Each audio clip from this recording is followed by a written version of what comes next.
with your help, Real Talkers. You're about to hear a bunch of real emails to talk at ryanjesperson.com, but presented by our amazing friends at the Dairy Queens of Northwest Edmonton and Sherwood Park.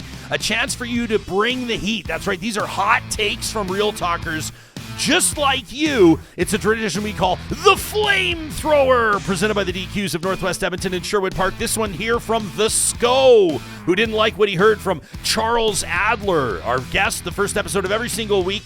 This was hours after that Trump assassination attempt, and the SCO says, as for Chuckles, that's Charles Adler, thinking that Trump simply shifted into, quote, actor-producer mode the minute that he was shot. He's missing the point, per usual. Like him or not, says the SCO, Donald Trump is a formidable political athlete. That from the SCO. What about this one from Paul, who says, oh my gosh, Jess, well, I'm always a day or two behind, but I never miss a show on Spotify. Thanks, Paul. We appreciate it. He says, your show this week was fantastic. On Tuesday, those of us with a short attention span, you guys covered so much. Trump, the Grizzly Bears, the Canadian Football League. Great sound clips. Shout out to Johnny, but 10 minutes you guys spent on why that widow, the gal who lost her husband at the Trump rally, why she didn't take Biden's phone call. 10 minutes on that, guys, in 10 seconds on Trump ignoring the family tragedy. The widow has a million reasons to stay under the radar. Trump has no reason to ignore the families involved, and any decent person would show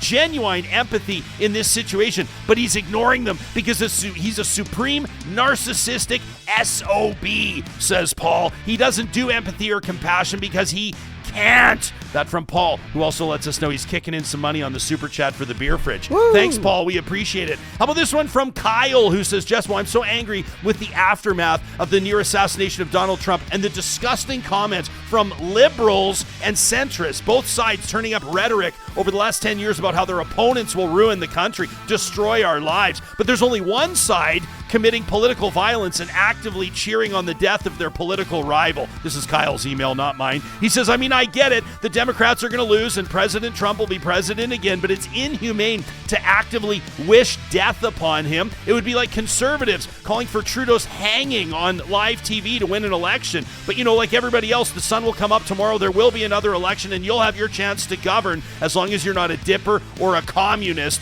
Otherwise, you got no shot. Trump is not Hitler. Pierre Poilievre is not Trump. Maloney isn't Mussolini. And spitting facts doesn't make you a racist. These over-exaggerations cause people to do crazy things. We were an inch away from civil war on our southern border. A lot of people need to reflect on their hate for their political rivals. You shouldn't want to shoot your political enemies. And if you do, maybe a mental hospital should be your next call. Anyway, Jespo, thanks for featuring people on both sides of the political spectrum on your show to break your audience's echo chambers. That is, if they have their ears open or want to escape and become enlightened.